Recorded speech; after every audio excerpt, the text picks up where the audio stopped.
Shri Swaminarayan Vidyasagar online अभ्यास में आप सभी का स्वागत है।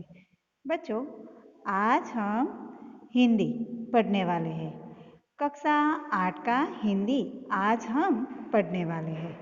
कक्षा 8 के हिंदी में आज हम एकम 7 सोच अपनी अपनी एकम है उसे पढ़ने वाले हैं। बच्चों, सोच अपनी अपनी एकम है उसका साहित्य प्रकार वाद विवाद यानी कि चर्चा, जो हम कई बार आपस में करते रहते हैं। ऐसी चर्चा है वो यहाँ दो चित्र दिए गए हैं। उसमें छात्र यानी कि स्कूल के दो विद्यार्थी हैं, वो आपस में वाद विवाद करते हैं। बच्चों, हमने कई बार स्कूल में वाद विवाद कंपटीशन भी देखा है कि कोई अपने पक्ष में बोलता है या सामने वाले यानी कि विरोध पक्ष में भी वह बोलता है। तो आज हम एकम 7 सोच अपनी अपनी के बारे में पढ़ने वाले हैं। बच्चों, किसी विषय के पक्ष और विपक्ष में तर्क वितर्क सहित अपने विचारों की अभिव्यक्ति ही वाद विवाद है। वाद विवाद मौखिक भावाभिव्यक्ति का अत्यंत प्रभावशाली तथा महत्वपूर्ण रूप है। वाद विवाद में कोई एक विषय निर्धारित कर लिया जाता है, यानी कि छात्र के विद्यार्थी होते हैं, उसे कोई एक विषय दिया जाता है, उसके ऊपर उन्हें बोलना होता है। कुछ विद्यार्थी उस विषय के पक्ष में तथा कुछ विपक्ष में यानी कि विरोध पक्ष में अपने अपने तर्क इकट्ठे करके कार्यक्रम के दिन श्रोताओं के सामने प्रस्तुत करते हैं। श्रोता यानी कि जो हमारी बात सुनता है वह व्यक्ति, उसे श्रोता कहते हैं। एक वक्ता पक्ष में अपने विचार रखता है तो दूसरा वक्ता विपक्ष में अपने विचार है वो रखता है। इस प्रकार वक्ताओं को अपनी बात की पुष्टि तथा विपक्ष के कथन के खंडन का अवसर मिलता है। बच्चों, अब हम देखेंगे कि वाद विवाद में कई ऐसे ध्यान में रखने की बात होती है, जिसे हम एक बार देखते हैं कि वाद विवाद के लिए कौन सी बातों का ध्यान रखना होगा। तो बच्चों, वक्ता को केवल अध्यक्ष को ही संबोधित करना चाहिए। कार्यक्रम में किसी वरिष्ठ सम्माननीय अनुभवी व्यक्ति को अध्यक्ष बनाया जाता है, यानी कि जज होता है ना आपके स्कूल में कोई ना कोई जज जो आपका जजमेंट करता है, वैसे इसमें भी होता है। वाद विवाद में भाग लेते समय अशिष्ट शब्दों के प्रयोग से बचना चाहिए, यानी कि किसी के मान को हानि हो, कोई अशिष्ट अयोग्य शब्द हो, ऐसे शब्दों का प्रयोग नहीं करना चाहिए तथा किसी भी प्रतियोगिता पर व्यक्तिगत रूप से आक्षेप आदि नहीं करना चाहिए, यानी कि हमारे सामने जो खड़ा है उसके प्रति व्यक्तिगत उसके बारे में कुछ हमें नहीं बोलना चाहिए।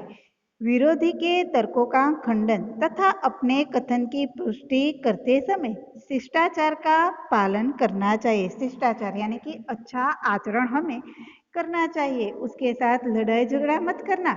वाद विवाद में सिर्फ अपनी बात है वो प्रस्तुत करनी है, सामने वाले के साथ शिष्टाचार से बात करनी है। विषय का प्रतिपादन तार्किक, क्रमबद्ध तथा प्रभावशाली होना चाहिए। बच्चों, आप जिस विषय के बारे में बोलना चाहते हैं उस विषय में तार्किक, क्रमबद्ध यानी कि क्रम के बाद क्रम, एक के बाद दूसरा क्रम आना चाहिए। वाद विवाद में प्रत्येक वक्ता को अपनी बात कहने के लिए प्राय 3 से 5 मिनट का समय दिया जाता है। वाद विवाद प्रतियोगिता होते हैं, उसमें छात्र होते हैं, उसको 3 या 5 मिनट तक का समय है वो निर्धारित किया जाता है, अतः निर्धारित समय सीमा में ही अपनी बात समाप्त कर लेनी चाहिए। यदि वह अपने दिए गए समय के अनुसार बात है वो नहीं कर पाता तो वह हार जाता है। बच्चों, अब हम एकम की शुरुआत करेंगे। आपको दो चित्र दिए गए हैं। दोनों चित्र को आपको ध्यान से देखना है और आधारित प्रश्नों पर कक्षा में वाद विवाद करवाइए। यानी कि कक्षा, हमारा जो क्लास है उसमें दो टीम बनाओ। यानी कि कनु और एक मनु। कनु की टीम है वो चित्र में गांव के बारे में बोलेगा और मनु की टीम है वह मनु है वह शहर के बारे में यानी कि नगर के बारे में बोलेगा। ऐसे दो टीम यानी कि दो छात्रों को तय करें और दोनों के बीच में वाद विवाद प्रतियोगिता का आयोजन करें। बच्चों, आप चित्र में देखो। चित्र देखने के बाद उस चित्र के आधार पर आपको कुछ प्रश्नों के उत्तर भी देने हैं। तो बच्चों, चित्र है उसमें पहला चित्र है वो गांव का चित्र है। कनु है वो गांव के बारे में बोलेगा और मनु है वह शहर के बारे में बोलेगा। शहर का चित्र भी आपको दिखाया गया है। बच्चों, चित्र है वह कनु है वह बोलता है कि यह गांव का चित्र है। गांव के रास्ते हैं वो कच्चे होते हैं, मकान कच्चे होते हैं, यहाँ वाहन नहीं दिखाई देता। गांव में घर होते हैं वह बहुत ही छोटे होते हैं। गांव में शुद्ध हवा मिलती है, शुद्ध खाना मिलता है। गांव के लोगों के विचार भी शुद्ध होते हैं। कनु है वो अपनी बात है वो व्यक्त करता है कि गांव में जो सब्जी आती है वो सब ताजी ताजी सब्जी होती है। गांव के लोग बहुत ही भावुक होते हैं, वो दूसरों की मदद जल्दी से करे ऐसे होते हैं। वह गांव के बारे में अच्छी अच्छी बात है वह कनु है वह बताता है। उसी के सामने मनु है वह शहर यानी कि नगर के बारे में बताता है कि यह चित्र है वह नगर का है यानी कि शहर का है। शहर के रास्ते होते हैं वो पक्के होते हैं, मकान होते हैं वो भी पक्के होते हैं। यहाँ वाहन ही वाहन दिखाई देते हैं। शहर में बड़ी बड़ी इमारतें होती है। मनु कहता है कि कनु, तुम 21वीं सदी के होने के बावजूद भी तुम गांव है उसे पसंद करते हो, बल्कि शहर का जीवन भले ही गतिमान हो पर हम हमेशा गतिशील रहे ऐसा यह शहर है वो हमें सिखाता है। शहर में शैक्षणिक संस्थाएं अधिक होती है, इसलिए हमें ज्ञान भी अधिक मिलता है और हमारा विकास होता है। यहाँ के लोग अपने काम में व्यस्त होते हैं पूरा दिन, मगर वह शिक्षित दिखाई देते हैं। इसी तरह कनु और मनु है वो आपस में चित्र के बारे में चर्चा करते हैं और एक दूसरे को बताते हैं कि गांव और शहर में कौन सा भेद है, कौन सा ज़्यादा अच्छा है। बच्चों, आपको भी यह चित्र है वह देखकर कुछ प्रश्न दिए गए हैं उसके उत्तर देने हैं। दोनों चित्र में क्या अंतर है?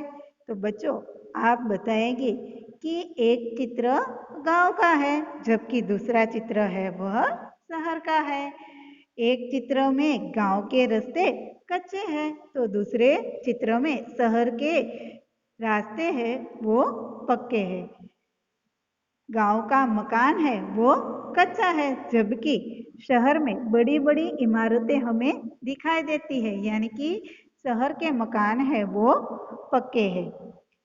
गांव में वाहन दिखा ही नहीं देता, यहाँ तो बैलगाड़ी ही दिखाई देती है, जबकि शहर होता है वहाँ वाहन ही वाहन दिखाई देते हैं।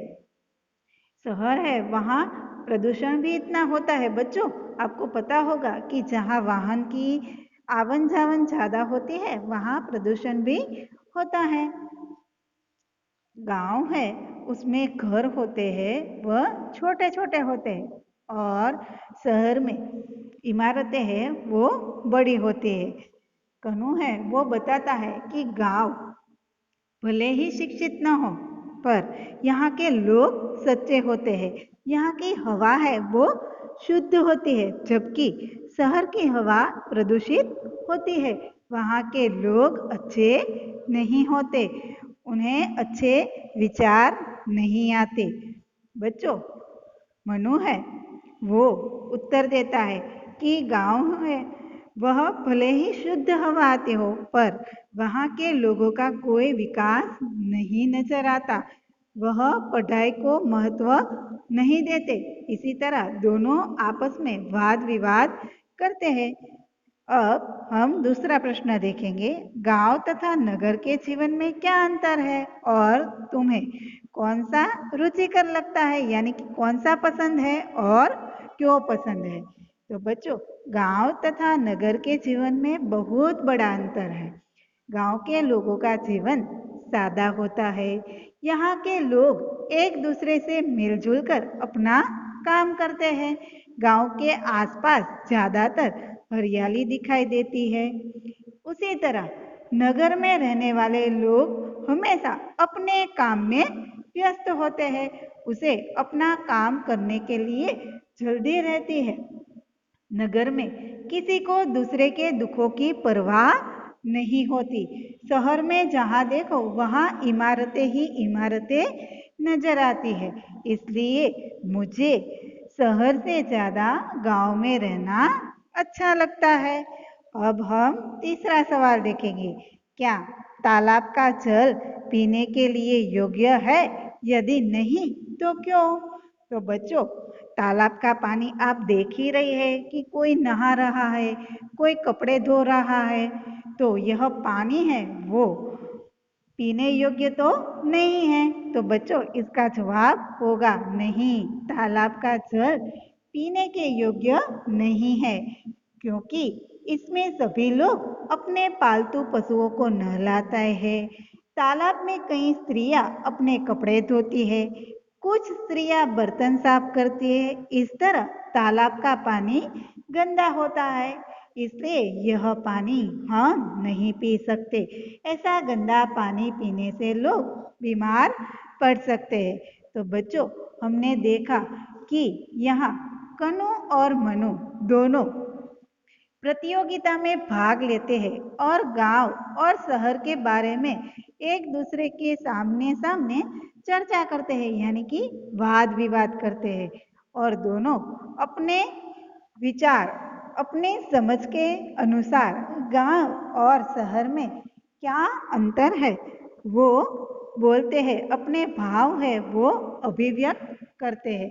तो बच्चों, आपको भी कोई ऐसा एक विषय लेना है और अपने दोस्त के साथ मिलकर ऐसे वाद विवाद की प्रतियोगिता है उसका आयोजन करना है और देखना है कि आप उस विषय के बारे में कितनी जानकारी रखते हैं और आपका दोस्त जो कि सामने विरोध पक्ष में विपक्ष में है वो अपने विषय में बारे में कितनी जानकारी रखता है। इस तरह वाद विवाद प्रतियोगिता का आप अपने घर में भी आयोजन कर सकते हैं। यहाँ यह एकम है वो पूर्ण होता है। जय स्वामीनारायण।